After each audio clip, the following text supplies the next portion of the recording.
Welcome to Akeru news.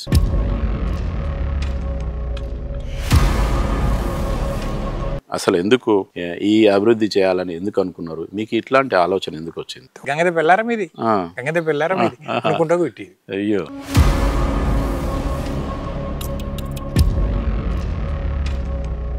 అంటే నిజానికైతే CPM Congress ల మధ్య గొడవ ఇది.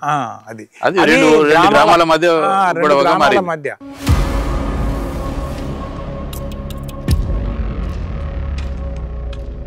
ప్రత్యేకంగా మీరెందుకు అనుకున్నారు అనేదానికి ఎవరైనా స్ఫూర్తి ఉండే? ఓటేయడానికి పోతే కొట్టి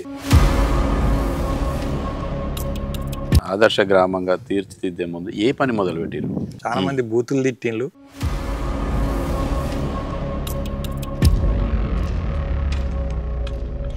పల్లెలు దేశానికి పట్టుకొమ్మలు అన్నాడు మన జాతిపిత గాంధీ మహాత్ముడు. పల్లెల నిజమైన అభివృద్ధి దేశాభివృద్ధి అని ఆయన ఎన్నో సందర్భాల్లో వ్యాఖ్యానించాడు. అంటే ప్రపంచ దేశాల్లోని పల్లెలకు అభివృద్ధిలో పాఠాలు చెప్పిన గంగదేవిపల్లి గ్రామంలో ఇప్పుడున్నాం మనం. గంగదేవిపల్లి వరంగల్ జిల్లాలోని గీజగొండ మండలంలో ఉంది. గంగదేవిపల్లిని ఒక ప్రపంచ పటానికి అందించిన వ్యక్తి. అదేవిధంగా ప్రపంచ దేశాల నుంచి దాదాపు 100కు పైగా దేశాలు ఈ పల్లె ప్రగతిని చూడడానికి ఇక్కడికి సందర్శించిన సందర్భం ఉంది. ఇప్పటికి కూడా విదేశాల నుంచి ఇతర రాష్ట్రాల నుంచి కూడా ఈ గ్రామానికి సందర్శిస్తున్నారు. ఈ గ్రామంలో జరిగిన అభివృద్ధి ఏంటి, ఏ విధంగా అభివృద్ధి సాధ్యమైంది, గంగదేవిపల్లిని ఒక ప్రపంచ స్థాయి గ్రామంగా తీర్చిదిద్దిన కూసం రాజమౌళి గారి దగ్గరే మనం ఉన్నాం. ఆయన ఇక్కడ సర్పంచ్గా పనిచేశారు. అదేవిధంగా సర్పంచ్ పదవి లేకపోయినా ఈ గ్రామ అభివృద్ధికి అనేక రూపాల్లో అనేక పద్ధతుల్లో తన విలువైన సమయాన్ని, అంటే అభివృద్ధి ఒక లక్ష్యంగా ఇక్కడ పనిచేసి ఈ గ్రామాన్ని అంతర్జాతీయ స్థాయికి తీసుకొచ్చారు. ఇప్పుడు తెలంగాణ రాష్ట్రం వచ్చిన తర్వాత గంగదేవిపల్లి ఎట్లా ఉంది, ఎలాంటి ఇబ్బందులు ఎదుర్కొంటుంది, ఏ విధంగా ముందుకెళ్తుంది అనే విషయాన్ని తెలుసుకుందాం. నమస్తే సార్. నమస్తే అండి. ఎట్లా ఉన్నారు సార్? బాగున్నాను sir. First of all congratulation sir. Thank you. అంటే మీకు ఇప్పటికే ప్రపంచ దేశాల నుంచి ఇలాంటి ప్రశంసలు ఎన్నో వచ్చినాయి. అయినప్పటికీ కూడా ఇంకా దాన్ని కంటిన్యూ అవ్వడం, ఒక దగ్గరనే ఆగిపోకుండా ఇంత కంటిన్యూ అవ్వడం అనేది చాలా గొప్ప విషయం. అయితే తెలంగాణ రాష్ట్రం వచ్చిన తర్వాత ఇక్కడ కేసీఆర్ ముఖ్యమంత్రిగా తను ఇక్కడికి వచ్చి ఈ పల్లె మన రాష్ట్రానికి మొత్తానికి ఆదర్శం, గంగదేవిపల్లి లాంటి గ్రామం లాగానే మొత్తం తెలంగాణ గ్రామాలను తీర్చిదిద్దాలని చెప్పి మీటింగ్లో చెప్పారు. ఆ మీటింగ్లో నేను కూడా ఉన్నాను. ఆ తర్వాత ఏం జరిగింది, ఒక్కసారి కేసీఆర్ వచ్చి పోయిన తర్వాత ఈ గ్రామానికి ఏం జరిగింది అని తెలుసుకునే ముందు ఒకసారి మీ ప్రస్థానం చెప్పండి. అసలు ఎందుకు ఇక్కడ ఈ గ్రామానికి పరిమితమై ఈ అభివృద్ధి చేయాలని ఎందుకు అనుకున్నారు? మీకు ఇట్లాంటి ఆలోచన ఎందుకు వచ్చింది? ఒకటి ఏంటంటే, నా పేరు కూసం రాజమౌళి. తమరు చెప్పినట్టుగా ఏంటంటే తెలంగాణ రాష్ట్రంలో వరంగల్ జిల్లా గీసుకొండ మండలం గంగదేవిపల్లి. సరే, ఈ గ్రామంలో నేను పుట్టి పెరిగినందుకు గాను ఈ గ్రామంలో నా ప్రజలు ఎలాంటి సమస్యలతో ఇబ్బంది పడకూడదు అనేటువంటి ఒక ఆలోచనతోటి ఒక పరిశుభ్రమైనటువంటి వాతావరణంలో ఆరోగ్యకరమైనటువంటి జీవనాన్ని గడుపుటకు కావలసినటువంటి వనరులను మనకు వీలైన మేరకు ప్రభుత్వాల నుండి కానీ స్వచ్ఛంద సంస్థల నుండి కానీ లేదా మా ప్రజల యొక్క సపోర్ట్ తోటి కానీ శ్రమదానంతో కానీ ఇక్కడ అలాంటి మార్పు తీసుకొస్తే బాగుంటుంది అనేటువంటి ఒక ఆలోచనతోటి నేను ప్రారంభించడం జరిగింది. ఈ అంశానికి అంటే ఇట్లా చేయాలని ఒక ఇంత పట్టుదలగా చేయడానికి ఏమైనా స్ఫూర్తి ఉందా సార్? నాకు అలాంటి స్ఫూర్తి ఏం లేదు, కానీ నా గ్రామ ప్రజలు పడుతున్నటువంటి ఇబ్బందులను చూసి తాగునీటికి ఇబ్బంది పడుతున్నారు, లేదా ప్రజా ఆరోగ్యం విషయాలలో అనేక అంటువ్యాధులు అలాంటివి వస్తున్నాయి. తర్వాత ఏంటంటే ఈ యొక్క మద్యం విచ్చలవిడిగా ఉండటం మూలంగా ఏంటంటే తాగే వాళ్ళ సంఖ్య దినదినం పెరగడం, అనారోగ్యాలు క్షీణించడం, ఆర్థికంగా కుటుంబాలు దెబ్బతినటం, ఆ కుటుంబంలో ఏంటంటే భార్యాభర్తల మధ్యలో ఘర్షణలు తీవ్రతరం కావటం, ఆ ఘర్షణలతో ఏంటంటే సున్నితమైన మనస్తత్వం కలిగినటువంటి ఇల్లాలి కనుకైతే ఆత్మహత్యలు చేసుకోవడం, అట్లాంటి సందర్భాలు ఉన్నాయా? సందర్భాలు జరిగినాయి. ఆత్మహత్యలు చేసుకునే సందర్భాలు దాదాపు ఏంటంటే 76, 77 ఆ సమయంలో జరిగినటువంటి సందర్భాలు. అప్పుడు ఏంది కదంటే అప్పటికే సంవత్సరానికి 3-4 జరిగినాయి. జరిగేసరికి ఏంటంటే నాకు వచ్చినటువంటి ఆలోచన ఏంటంటే అసలు ఏంది, అసలు ఒకవేళ ఇదే పరిస్థితి కనుక కొనసాగితే నా గ్రామం ఏం కావాలి, నా గ్రామ ప్రజలను మనం కాపాడుకోలేమా అని చెప్పి ఈ గ్రామంలో ఉన్నటువంటి కొంతమంది విద్యావంతులను, అప్పుడున్నది పరిమితమైనటువంటి విద్యావంతులే, తర్వాత ఏంటంటే అదే రకం ఏంటంటే కొద్ది ఆలోచన పర్లను, చదువు విద్య లేకపోయినా ఆలోచించగలిగేటువంటి వ్యక్తులను ఒక 10-12 మందిని గుర్తించి వాళ్ళని కూర్చుండబెట్టి మన గ్రామంలో విచ్చలవిడిగా మద్యం తయారీ కానీ అమ్మకాలు కానీ ఉండటం మూలంగా ఈ రకంగా ఆత్మహత్యలు జరుగుతూ ఉన్నాయి. కాబట్టి దీన్ని నివారించడానికి మనం ఏమన్నా ప్రయత్నం చేస్తే, మన వైపు నుంచి ఏమన్నా కృషి చేస్తే, మార్పు తీసుకొస్తే మన గ్రామాల్లో ఉండేటువంటి కుటుంబాలను మనం కాపాడుకోగలుగుతాం, ఆర్థికంగా దెబ్బతినకుండా చూసుకోగలుగుతాం, ఆరోగ్యంగా బాగుండేట్టుగా చూసుకోగలుగుతాం. మీరు పుట్టి పెరిగిన వాతావరణం కానీ లేదా మీరు ఏదైనా రాజకీయ పార్టీలో కానీ ఇతర సంస్థల్లో కానీ పనిచేయడం వల్ల మనం ఏదైనా చేయాలి లేదా మన కుటుంబ నేపథ్యమైనా ఉపయోగపడుతుంది. అసలు మీరు ఎక్కడ చదువుకున్నారు, ఏం చదువుకున్నారు, మీరు ఏదైనా రాజకీయ పార్టీతో అనుబంధంగా మీ ప్రస్థానం మొదలైందా? అయితే ఒక్కటేంటంటే వాస్తవంగా నేను ఓన్లీ 9th వరకే చదువుకున్నా ప్రభుత్వ పాఠశాలలో. ఆ తర్వాత ప్రైవేట్గా 10th ఎగ్జామ్ రాసినాను. 10th ఎగ్జామ్లో కూడా పాస్ అయినాను. కానీ నేను చదువుకున్నదంతా గీసుకొండ హై స్కూల్లో చదువుకున్నాను. అంటే మాతోటే అప్గ్రేడెడ్ హై స్కూల్ అయింది అది. 9th వరకు చదివి. అప్పుడు మీరు చదువుకునేటప్పటికి ఈ ఊర్లో ఏముండే ఏ స్కూల్ వరకు? ఇక్కడ ఓన్లీ 3rd వరకే ఉండే. నిజానికి అప్పుడు ఇది గ్రామ పంచాయతీ కూడా కాదు కదా? కాదు గ్రామ పంచాయతీ కూడా కాదు. ఏ గ్రామం? ఇది మచ్చాపూర్ గ్రామ పంచాయతీ కింద ఇది ఒక ఆమ్లెట్ విలేజ్కి ఉండేది. కానీ తర్వాత ఎందుకంటే రాను ఏంటంటే దానికి ఒక పెద్ద స్టోరీ ఉంది. ఆ స్టోరీ ప్రకారం ఏంటంటే మేము ప్రత్యేక గ్రామ పంచాయతీ చేసుకోవడానికి ఏం స్టోరీ? ఆ స్టోరీ చెప్పండి. అయితే విషయం ఏంటంటే స్టోరీ ఏంటంటే వాస్తవంగా మేము ఏంటంటే వామపక్ష భావాలు కలిగినటువంటి వాళ్ళం. ఇక్కడ ఈ గ్రామంలో దాదాపు 95-96% ఉండేది. ఇది కమ్యూనిస్ట్ పార్టీ అంటే సిపిఎం పార్టీ. అప్పుడు ఆ భావాలతో ఉన్నోళ్ళం కాబట్టి ఏంటంటే మేము ఇక్కడ ఉన్నటువంటి కొన్ని వనరులను మేము ఏంటంటే మా గ్రామ ప్రజలకే చెందాలి అనే భావంతో మేము పనిచేసినాం. అయితే అప్పుడు ఏంటంటే మచ్చాపూర్ మా గ్రామ పంచాయతీ మాకు వర్తించాలని చెప్పినటువంటిది వాళ్ళు ఏంటంటే ఇక్కడ ఉన్నటువంటి కొన్ని వనరులను వాళ్ళు తీసుకెళ్లడానికి ప్రయత్నం చేసిండ్రు. ఎందుకంటే ప్రభుత్వ భూమి ఉండే ఇక్కడ, అయితే ప్రభుత్వానికి సంబంధించినటువంటి కొన్ని పండ్ల తోటలు ఉండే ఆ ప్రభుత్వ భూములలో, అప్పుడు సీతాఫలాలు, ఇవన్నీ ఏంటంటే వాళ్ళు తీసుకుపోవాలని చేస్తే మేము ఒప్పుకోలేదు. సరే దాన్ని ఎందుకంటే మేము ఇక్కడి వాళ్ళకి చెందాలని. ఘర్షణ అయిందా సార్ మరి? అప్పుడు ఘర్షణ అయింది, లొల్లులు అయినాయి. ఇక్కడికి వస్తే వాళ్ళను కొట్టుకోవడం అంత తీవ్రంగా పోలే, కానీ ఇక్కడికి వచ్చినటువంటి వాళ్ళని మాత్రం ఇక్కడి నుంచి తరిమేయడం జరిగింది. మళ్ళీ మీరు వెళ్ళినప్పుడు వాళ్ళ అయితే ఏమైందంటే ఎప్పుడైతే అట్లా జరిగిందో ఎప్పుడున్నా ఈ గంగదేవిపల్లి ప్రజలతోటి మనకు కొన్ని సమస్యలు వస్తాయనే ఉద్దేశంతో వాళ్ళు ఏం చేయాలంటే చౌక డిపోకి పోవాలంటే మేము అక్కడికి వెళ్ళాలి, ఓటు వేయడానికి వెళ్ళాలంటే మేము అక్కడికి వెళ్ళాలి, గ్రామ పంచాయతీ అవసరాలు ఉండి మేము వెళ్ళాలంటే అక్కడికి వెళ్ళాలి. అక్కడ వెళ్ళినప్పుడు ఎందుకంటే ఏదో అవసరం ఉన్నటువంటి పరిమితమైనటువంటి వ్యక్తులుగా ఇండివిజువల్ గా పోయేది తప్ప ఒక టీమ్ గా పోవడానికి వీలు లేకుంటుంది. ఓన్లీ ఎలక్షన్స్ అప్పుడు మాత్రమే మేము టీమ్ గా పోయేది. అయితే అట్లా పోయినప్పుడు ఎందుకంటే వాళ్ళు ఏంటంటే ఏదో ఒక రకంగా కల్పించుకొని ఒక రాజకీయ దురుద్దేశాన్ని మనసులో పెట్టుకొని మా వాళ్ళను మా ఊరోళ్ళను కొట్టేది. కొట్టినప్పుడు ఏంటంటే మా వాళ్ళకి వచ్చినటువంటి ఆలోచన ఏంటంటే అసలు మనం చౌక డిపోకి ఇక్కడ దాకా రావాల్సిన అవసరం ఏముంది, మనం ఏమైనా ప్రభుత్వంతో సంప్రదించి మనం ఏమైనా ప్రయత్నం చేసి మన గంగదేవిపల్లికి తెచ్చుకోలేమని చెప్పానంటే అవన్నీ కూడా మేము క్రోడీకరించి పెట్టి ఆ గ్రామానికి పోతే మమ్మల్ని ఇట్లా కొడుతున్నారు చేస్తున్నారు, ఆ గ్రామానికి మా గ్రామానికి డిస్టెన్స్ ఇంత ఉంది, మా గ్రామంలో ఇన్ని కుటుంబాలు ఉన్నాయని చెప్పి మొత్తం స్టోరీ రాసి పెడితే అప్పుడు ఏంటంటే ఓంకార్ కొద్దిగా రాజకీయంగా కొద్దిగా గుర్తింపు కలిగిన వ్యక్తి కాబట్టి అప్పుడు ఎమ్మెల్యేగానే ఉన్నాడు. అప్పుడు ఎందుకంటే ఆయన గవర్నమెంట్ తోటి మాట్లాడిందంటే మాకు ప్రత్యేకంగా ఒకటి చౌక డిపోను మార్పించాం. చౌక డిపోను మార్పించిన తర్వాత ఓటేయడానికి పోతే మేము అందరం కలిసిపోయినప్పుడు ఏమనకపోయేది. అందులో ఎవరన్నా కొద్దిగా లేట్ ఉండి ఏదైనా పని ఉండి లేట్గా పోతే ఎందుకంటే వాళ్ళని కొట్టి. రెండు గ్రామాల మధ్య వివాదం అనేది మామూలుగా వినడము సినిమాలలో చూడడమే కానీ కొట్టేవాళ్ళు చూసినట్టు అనిపిస్తుంది. కొట్టేవాళ్ళు కొట్టినప్పుడు అప్పుడు కూడా దెబ్బలు బాగా తాకి మా ప్రజలు ఏంటంటే చాలా బాధపడుతూ నా దగ్గరకు వచ్చి ఏంటి అసలు మనం అక్కడికి ఓటేయడానికి అక్కడికి పోవడం ఏంది, సరే గ్రామ పంచాయతీ వేరైతే అయింది లేకపోతే ఉంటుండని తర్వాత చూద్దాం, కానీ ఇప్పుడైతే ముందు ఓటేసేటువంటి పోలింగ్ కేంద్రాన్ని ఇక్కడ తెప్పించుకోలేమని చెప్పని ప్రయత్నం చేస్తే అప్పుడు ఒకసారి ఎమ్మెల్యే ఎలక్షన్లు వస్తే మొత్తం మా గ్రామ ప్రజలను కూర్చుండబెట్టి మొత్తం బహిష్కరించినాం. బహిష్కరిస్తే అప్పుడు కలెక్టర్ వాళ్ళు వచ్చేది అంటే లేదు మీరు బహిష్కరిస్తే ప్రభుత్వానికి చెడు పేరు వస్తుంది, మీరైతే మాత్రం ఎన్నికల్లో పాల్గొనండి, మేము తప్పనిసరి మేము తర్వాత వచ్చే ఎన్నికల వరకు మీకు సపరేట్ బూత్ చేస్తామంటే లేదు మాకు ఖచ్చితంగా హామీ ఇవ్వాలంటే అప్పుడు ఖచ్చితంగా హామీ ఇస్తే మేము అందరం పోయి ఎన్నికల్లో పాల్గొన్న తర్వాత నెక్స్ట్ వచ్చినటువంటి ఎన్నికల్లో మాత్రం మాకు సపరేట్ బూత్ చేశారు. అప్పుడు మాకు బూత్ వేరైంది. ఇక బూత్ వేరైనాక గ్రామ పంచాయతీ పనుల కోసం పోతే అక్కడ కొట్టడం మొదలుపెట్టిండ్రు.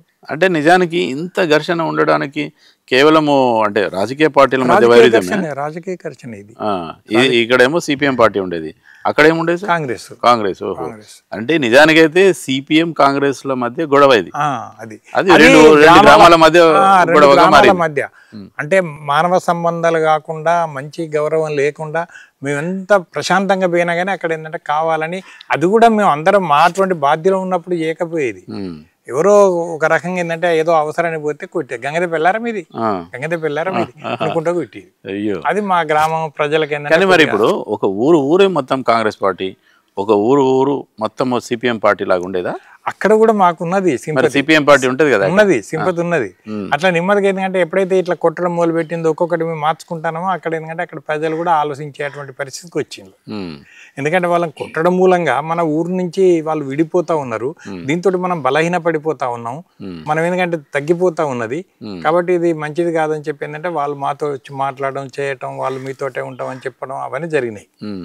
కానీ ఎప్పుడైతే ఇట్లా జరిగిందో అప్పుడు ఎందుకంటే మా గ్రామ ప్రజలు వచ్చి గ్రామ పంచాయతీ కూడా వేరు చేసుకోవాల్సిందే, లాభం లేదని చెప్పానంటే అప్పుడు 93లో మేము ప్రయత్నం చేస్తే 94లో మా గ్రామ పంచాయతీ ప్రత్యేక గ్రామ పంచాయతీగా అప్పుడు ఉన్నటువంటి తెలుగుదేశం గవర్నమెంట్ మాకు బైఫర్కేషన్ చేసి ఉత్తర్వులు జారీ చేయడం జరిగింది, నోటిఫికేషన్ ఇచ్చింది. ఇస్తే అప్పుడు మాది ప్రత్యేక గ్రామ పంచాయతీ 95లో తొలి ఎన్నికలు జరిగినాయి ఇక్కడ. అంటే జనరల్గా ఏంటంటే మీ ప్రస్థానానికి సంబంధించి మీరు ఇక్కడ ప్రత్యేకంగా మీరు ఎందుకు అనుకున్నారు అనేదానికి అది ఏమైనా ప్రత్యేక ఎవరైనా స్ఫూర్తి ఉండేనా, ఎట్లున్నారు అనేది? అయితే స్ఫూర్తి అంటే ఏం లేదు. ఇప్పుడు మేము ఇక్కడ ఒక రాజకీయ ఆలోచనతో ఉన్నంత మాత్రాన మమ్మల్ని మా ప్రజలను అక్కడ పోయిన తర్వాత కొట్టడం ఏంది, అసలు మేము ఎందుకు వాళ్ళతో కలిసి ఉండాలి, మేము విడిపోతే బాగానే ఉంటుంది కదా అనేది ఒకటి. రెండోది ఏంటంటే మమ్మల్ని ఎప్పుడూ ఒక వామపక్ష భావాలు కలిగినటువంటి గ్రామం అని చెప్పి ఎవ్వరు కూడా ఏ రాజకీయ నాయకుడు కూడా ఈ గ్రామానికి ఏంటంటే ఎలాంటి సహాయ సహకారాలు అందించడం లేదు. అప్పుడు ఉన్నదే నిధులు తక్కువ. మరి ఎమ్మెల్యేనే అప్పుడు వామపక్ష భావజాలం వామపక్ష పార్టీకి సంబంధించిన ఆయన కాదు ఇక్కడ, అప్పుడు ఆయన నర్సంపేట వరకే, గిరినిబాయి వరకే. ఈతలు ఎందుకంటే వేరే సురేఖని లేకపోతే మధుసూనాచారి, ఆ తర్వాత ముట్లపల్లి నరసింహారెడ్డి, ఫస్ట్ స్టార్టింగ్ షాయంపేట నియోజకవర్గంలో షాయంపేట నియోజకవర్గం నరసింహారెడ్డి గారు ఉండే, అప్పుడు మున్సిపల్ శాఖ మినిస్టర్ ఉండే ఆయన తర్వాత ఏంటంటే మధుసూనాచారి, ఆ తర్వాత ఏంటంటే సురేఖ, ఇట్లా వీళ్ళు వచ్చింది అన్నమాట. అయితే మధ్యలో కూడా నేను ఒకసారి పోటీ చేసిన, నాకు కూడా దాదాపు ఏంటంటే 19,500 ఓట్లు వచ్చినాయి. నాకంటే మధుసూనాచారి ఎక్కువ వచ్చినాయి కాబట్టి ఒక 5,000 చిల్లర 6,000 దాకా ఓట్లు ఎక్కువ వస్తే ఆయన గెలిచిండు. నాకంటే బీజేపీకి కూడా ఇక్కడ అప్పుడు ఐలే గారు పోటీ చేసిండు.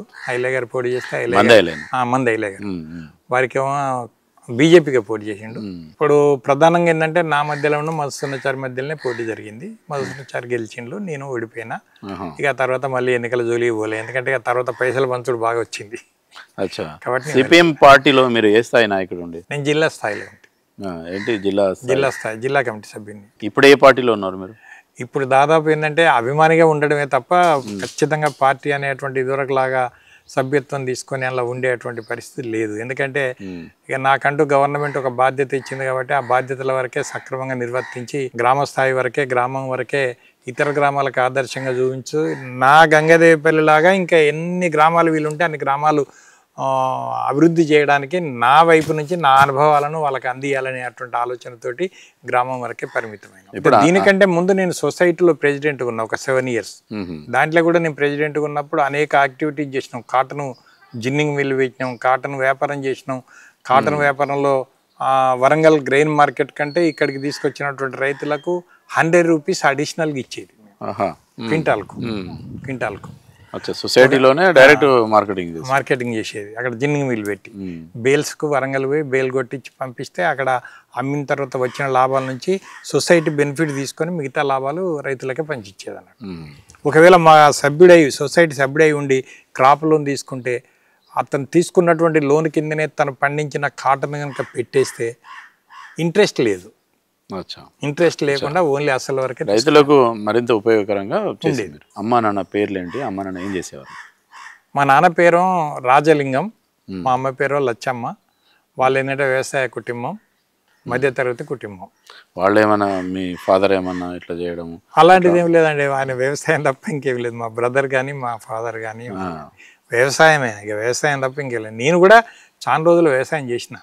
అచ్చా. వ్యవసాయం చేసిన తర్వాతనే ఇక మళ్ళీ ప్రజలు ఈ సమస్యలు ఎదుర్కొంటారు కాబట్టి అయ్యో నా ప్రజల్ని ఎట్లా ఏంది ఏం సంగతి అనేది ఒకటి. తర్వాత ఏంటంటే ఇక్కడ పంచర్ అయ్యి గవర్నమెంట్ భూమి సమస్య వచ్చింది కాబట్టి అప్పుడు మాకు ఇక్కడ సిపిఎం ప్రవేశించింది ఆ భూమి సమస్యతోటి. అచ్చా. ఎందుకంటే అదంతా ఉన్నత వర్గాలు ఉన్నత కుటుంబాల వాళ్ళు, సర్పంచ్, వాళ్ళ ఆధీనంలో కబ్జాలోనే ఉండడమేమో. పోలీస్ పటేలు, తర్వాత మాలి పటేలు, తర్వాత పటువార్లు, వీళ్ళే 4 ఎకరాలు 3 ఎకరాలు ఇట్లా చేసుకుని 45 ఎకరాల భూమి అది. మరి ఇప్పుడు ఎవరి పేరు ఉంది? ఇక ఇప్పుడంతా దాన్ని ఏం చేసినామంటే అప్పుడు ఇక ఓంకార్ గారిని పట్టుకొని మొత్తం దాన్ని అసెంబ్లీలో పెట్టి మొత్తం డివైడ్ చేసి పట్టాలన్నీ రద్దు చేయించి తలా 10 గుంటలు 15 గుంటలు 10 గుంటలు 15 గుంటలు మా ఊరోళ్ళకు, ఆ ఊళ్ళో ఉన్నటువంటి పేదలకు కూడా కొంత ఇవ్వటం జరిగింది. అందులో ఎస్సీలకు ఒక 7-8 ఎకరాలు కేటాయించినాం పక్కకు. కేటాయిస్తే వాళ్ళకి ఇక్కడ ఉంటారని మేము అనుకున్నాం, కానీ ఇక్కడ ఉండలే, వాళ్ళు ఉండడానికి వాళ్ళు ఇష్టపడలే. ఈ గ్రామాన్ని ఒక ఆదర్శ గ్రామంగా తీర్చిదిద్దాలని ఏ ఇయర్లో అనుకున్నారు?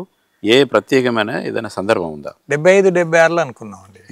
75-76లో ఎమర్జెన్సీ వచ్చింది. 75లో ఎమర్జెన్సీ నుంచే మీకు ఈ ఆలోచన? ఎమర్జెన్సీ సందర్భంగానే నన్ను పోలీస్ అరెస్ట్ చేసింది ఎమర్జెన్సీ కింద చేసింది. కానీ అక్కడ వాళ్ళు ఏంటంటే నా యొక్క యాక్టివిటీ చూసి ఈయన కావచ్చు సిపిఎం, కానీ ఏంటంటే ప్రజలకైతే హాని చేసేటట్టు కాదు అని చెప్పి ఎస్ఐ గారి వాదన. ఏది ఏమైనా పర్వాలేదు, గవర్నమెంట్ ఆలోచన చేయాలి, చేసి అరెస్ట్ చేసి పంపించాలి ఎమర్జెన్సీ కింద అని సిఐ, అప్పుడు ఆయన పేరు మాధవరావు. అయితే అప్పుడు ఎందుకంటే పంపించాలని చెప్పి ఆయన, ఎస్ఐ గారి పేరు కూడా ఏదో ఉంది, ఖమ్మం ప్రాపర్. ఆయన కూడా అలాంటి భావాలు కలిగినోడే కావచ్చు. అయితే ఆయన ససేమి నేను మాత్రం నా చేతులతో నువ్వు పంపించుకుంటే పంపించుకో అని చెప్పి అని మొండికేసిండు. ఏంటి సార్ మిమ్మల్ని అరెస్ట్ చేసిన పేరేమో గుర్తున్నది మీకు? అరెస్ట్ చేయడానికి చేసిన పేరు గుర్తులేదు మరి. అది ఆయన పేరు సమ్ రెడ్డి. ఇప్పుడైనా తెలుసుకోండి, ఎప్పుడైనా గుర్తుపెట్టుకోండి. ఓకే, వాస్తవం మంచి వ్యక్తి ఉండే. అయితే ఒక 3 రోజులు ఉంచుకున్నారండి వాళ్ళు ఘర్షణ పడుకుంటూ. 3 రోజుల తర్వాత పోలీస్ స్టేషన్లోనే 3 రోజులు. ఇక ఏదో అన్నం ఇంటికని చెప్తే తినమనేది, ఉండమనేది, లాకప్లు వేసేది, తాళం వేసేది. ఇక సరే జరిగింది, అయిపోయినాక ఏంటంటే నేను 3 రోజుల తర్వాత నేను పెట్టనండి ఎస్ఐ గారు ఏం చేసిందంటే మళ్ళీ పిలిస్తే రాజమౌళి అని చెప్పి పంపించేసి, సరే మంచిది వస్తా సార్ అని వచ్చేసినాక నా గురించి వాళ్ళు టచ్ చేయలే. అప్పటి నుంచి ఏంది కదంటే కొద్దిగా యాక్టివ్గా రాజకీయాలలో పాల్గొన్నప్పుడు ఏంటంటే మీకు ఒక విధంగా ఇది ఇన్స్పిరేషన్ కూడా కావచ్చు సార్. ఎందుకు అంటే మిమ్మల్ని అరెస్ట్ చేసి అందరినీ అరెస్ట్ చేస్తున్నారు, మీరు కాంగ్రెస్ ఇతర పార్టీలకు సంబంధించిన వాళ్ళు అందరినీ అరెస్ట్ చేస్తున్నారు. మీరు సిపిఎం పార్టీ అయినప్పటికీ కూడా మిమ్మల్ని అరెస్ట్ చేయకుండా మీరు చేసిన పని, మీ ఆలోచన ప్రజల వైపు మీరు ఉన్నారు కాబట్టి మీకు ఉపయోగపడింది. అవును. అంటే మీకు తెలియకుండానే అరే ఈ ప్రజలకు ఇట్లా చేస్తే నిజంగా పోలీస్ డిపార్ట్మెంట్లో కూడా ఇట్లా గుర్తింపు ఉన్నది, ఇట్లా ఉండాలని ఇంకా మిమ్మల్ని ఇన్స్పైర్ చేయొచ్చేమో. అదొకటే కాదు, ఇప్పుడు దాదాపు ఏంటంటే 82, 84 ఆ సమయంలో నక్సలైట్లు కూడా నా మీద దాడి చేయాలని ఒక వర్గం, దాడి చేయొద్దు ఆయన మీద అనేది ఒక వర్గం. ఎందుకంటే ఇక్కడ 91, 92లో నేను ఇక్కడ ప్రెసిడెంట్గా ఉన్నా. అసలు నేను అక్కడ ఉన్నప్పుడే చేయాలి, దాడి చేయాలని చెప్పినటువంటిది. సొసైటీ దగ్గర ఆ బిల్డింగ్స్ అన్నీ కట్టించిందంతా మేమే, జిన్నింగ్ మిల్లు పెట్టింది మేమే. అప్పుడు తెలుగు గ్రామీణ క్రాంతి పథకం అని చెప్పి తెలుగుదేశం గవర్నమెంట్ ఉన్నప్పుడు ఒక స్కీమ్ పెట్టి సబ్సిడీ ఇచ్చిండ్రు. సహకార సంఘాలు గోదాములు కట్టుకున్నా, ఆఫీసు కట్టించుకున్నా, ఎలాంటి నిర్మాణాలు చేసినా దాంట్లో మేము 35% సబ్సిడీ ఇస్తామంటే అప్పుడు తీసుకొని మొత్తం దాన్ని బిల్డింగ్స్ అన్నీ మేము కట్టించి దాన్ని కొద్దిగా ఉన్నతమైన స్థాయికి తీసుకొస్తే మాకు స్టేట్ లెవెల్లో ఉత్తమ సొసైటీగా ముల్కనూరు తర్వాత మాకు అవార్డులు వచ్చినాయి. అప్పుడు ఆ రోజుల్లో నక్సలైట్లు ఎందుకు మిమ్మల్ని అటాక్ చేయాలనుకున్నారు, అంటే ఎందుకు వద్దు అనుకున్నారు? జనరల్గా ఓంకార్ మీద ఉన్నటువంటి ఈర్ష్యతోటి, అంటే ఆయన ఎందుకంటే కొంచెం వీళ్ళని విమర్శిస్తూ వచ్చి రావడం అనేది ఆ ప్రభావం అనేది ఏంటంటే గ్రామీణ ప్రాంతాలలో పనిచేస్తున్నటువంటి యొక్క ఆర్గనైజర్ల మీద కూడా, కార్యకర్తల మీద కూడా వాళ్ళ ప్రభావం పడడం మూలంగా నా మీద కూడా పడడం మూలంగా ఏంటంటే కొంతమంది ఏంటంటే ఖచ్చితంగా ఆయనను ఆ పార్టీ కదా మనం ఎందుకు ఊకోవాలి, ఆయనను కూడా తీసేయాలని చెప్పినటువంటి సందర్భం వచ్చినప్పుడు, తీసేయాలనేటువంటి సందర్భం వచ్చినప్పుడు అలా బలంగా వ్యతిరేకించి ఎట్టి పరిస్థితులు తీయొద్దని చెప్పి అప్పుడు సత్యన్నాని దళనాయకుడు ఈ ఏరియాకు అయితే ఆయన ఏంది కదంటే ఎట్టి పరిస్థితుల్లో ఆయన మీద ఇంతవరకు ఒక కంప్లైంట్ లేదు, ఆయనను చేస్తే మనకు చెడు పేరు వస్తుంది, అటువంటి వాళ్ళు ఉండాలి, అటువంటి వాళ్ళు మనం కాపాడుకోవాలి. అంతేగాని నాకు తెలియకుండా కూడా మీరు ఎవరైనా తొందరపడి కనుక ఏదైనా జరిగిందో మీ మీద యాక్షన్ తీసుకుంటా అనే సీరియస్ వార్నింగ్ కూడా ఇచ్చినట్టుగా వాళ్ళ వైపు నుంచే మాకు వచ్చినటువంటి సమాచారం. ఇక తర్వాత నేను 94లో ఎమ్మెల్యేగా పోటీ చేసిన సందర్భంగా కూడా సమాచారం పంపించిండ్రు. ఇది ఇటువైపు దళం కదా అటువైపు దళం. సమాచారం ఏం పంపించిందంటే, మీరు గనక మా మీద జరుగుతున్నట్టు ప్రభుత్వ నిర్బంధం, మా మీద జరుగుతున్న నిర్బంధాన్ని గనక మీరు ఎమ్మెల్యేగా గెలిచిన తర్వాత మీరు ఖచ్చితంగా గనక ఖండిస్తానంటే, మా మీద జరుగుతున్న దాడుల నిర్బంధాలను ఖండిస్తానంటే మేము తప్పనిసరి నిన్ను గెలిపించుకునే బాధ్యత మేము తీసుకుంటాం అని చెప్పి అన్నారు. అంటే ఇప్పుడు నేను ఈ విషయం కనుక ఓంకార్కు చెప్తినా ఆయన దుబ్బలో పెడతాడు, బాగుండదని చెప్పి నేను భయపడకుండానే చెప్తే డైరెక్ట్ నాయకులు కాకుండా వాళ్ళ ద్వారా ఎవరో సమాచారం చెప్పిన వాళ్ళ నాయకుల ద్వారానే, మీరు కనుక ఓకే అంటే మిమ్మల్ని మరి మేము తీసుకపోతాం, చర్చలు చెప్తాం, అది ఇది అని చెప్పి.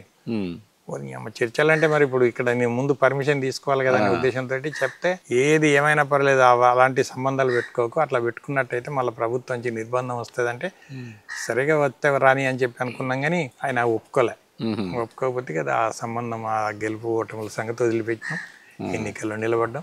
అయితే ఎప్పుడైతే నాకు ఈ యొక్క వామపక్ష భావాలు తర్వాత ఇది ఎప్పుడైతే ఏర్పడి ఇది ఈ ఊరు చూడంగానే రాజకీయ కమ్యూనిస్ట్ గ్రామం కదా ఇది అని చెప్పినటువంటి ఒక ముద్ర కొట్టేసిందంటే గవర్నమెంట్ నుంచి కానీ ఎక్కడి నుంచి కానీ ఎలాంటి సహాయ సహకారాలు మా గ్రామానికి అంతలో ఏదన్నా ఏది వచ్చినా అక్కడ పక్కకు ఉన్నటువంటి గ్రామ పంచాయతీ పరిధిలోని గ్రామాలకి అందియటమే తప్ప మాకు శివారుపల్లెకి ఇవ్వటం లేదు.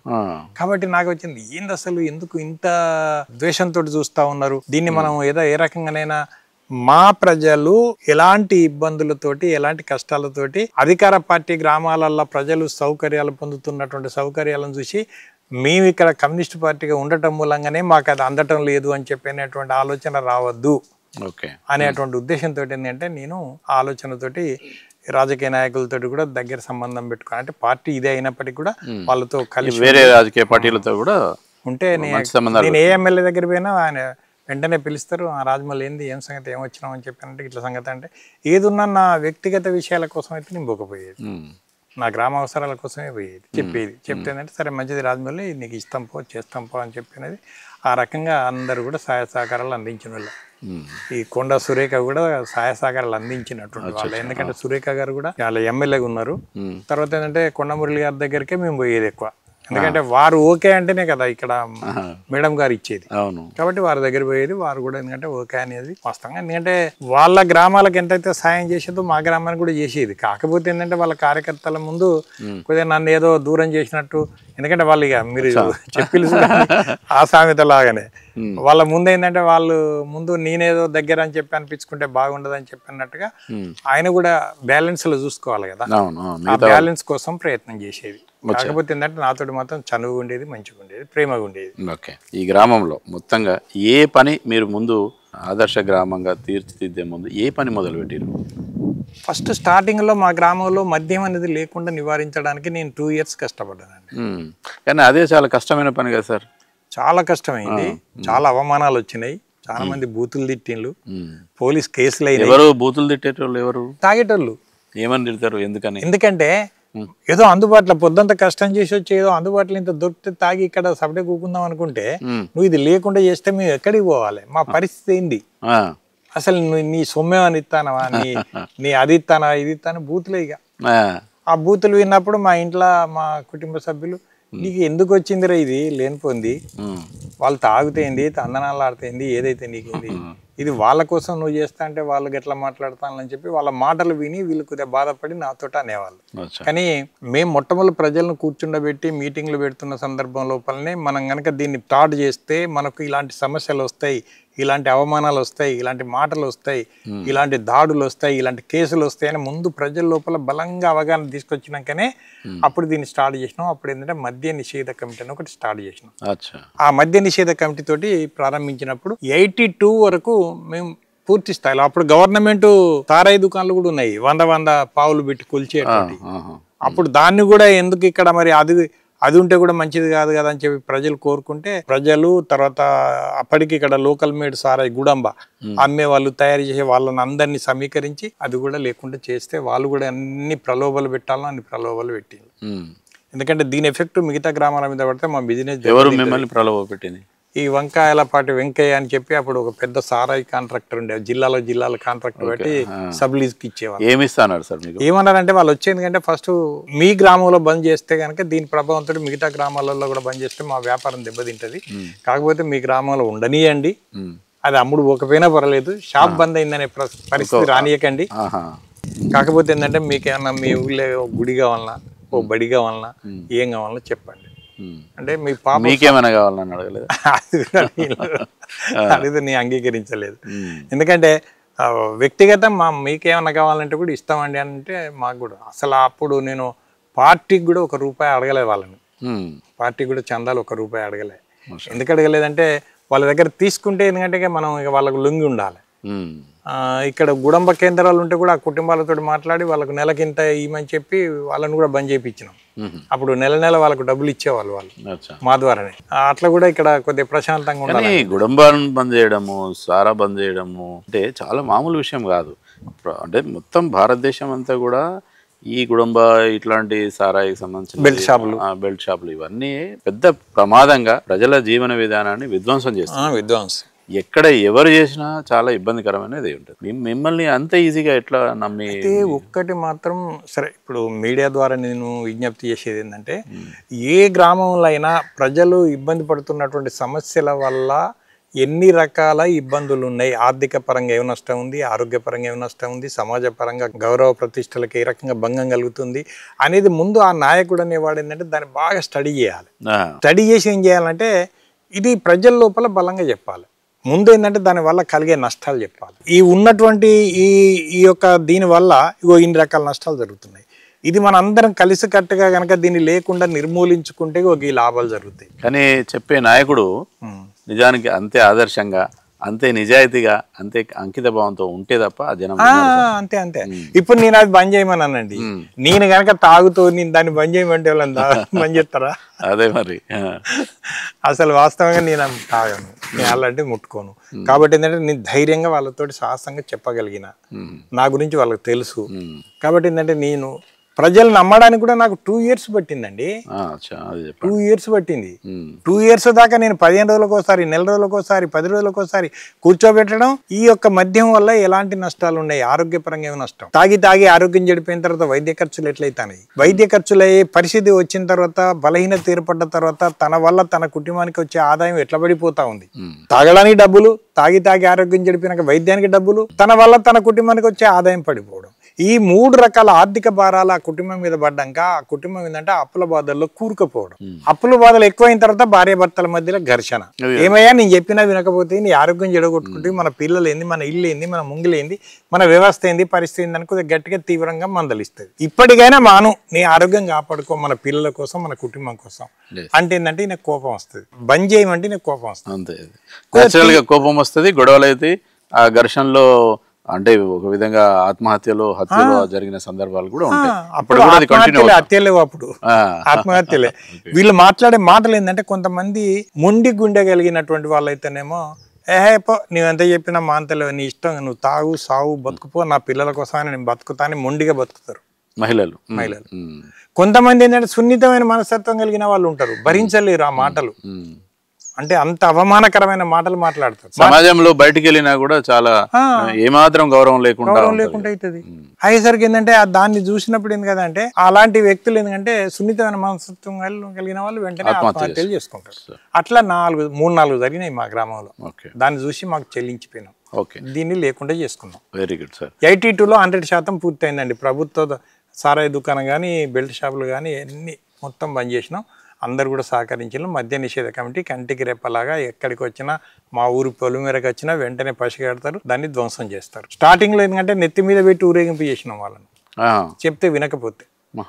ఇంకా ఇప్పుడు ఇక ఊళ్ళకి రావడానికి సంకోచి, బయట నుంచి ఎవరైనా అమ్మడానికి వస్తే పక్క వాళ్ళు వచ్చి ఆ బాయిల కాన్నో, చేన్ల కాన్నో, శిల్కల కాన్నో పెట్టి అమ్ముతున్నారని చెప్పి తెలిస్తే కమిటీ గుంపుకే పోవడం, వాళ్ళ మీద దొరకబట్టడం, అవి నెత్తి మీద చేయటం, డప్పు మేళంతో ఊళ్ళో ఊరేగింపు చేయటం. ఈ అవమానాలు మాకెందుకు రన్నా ఆయన అని వాళ్ళు అక్కడ ఎత్తేసి వెళ్ళిపోవడం.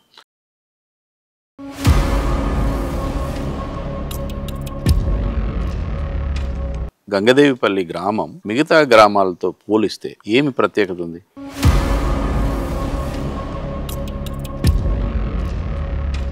మరి ఎట్లా ఇప్పుడు పెళ్లి జరిగింది లేదంటే ఇంకేదో చావు ఉన్నది, ఆ ఇంట్లో మందు పార్టీలు ఉండవా?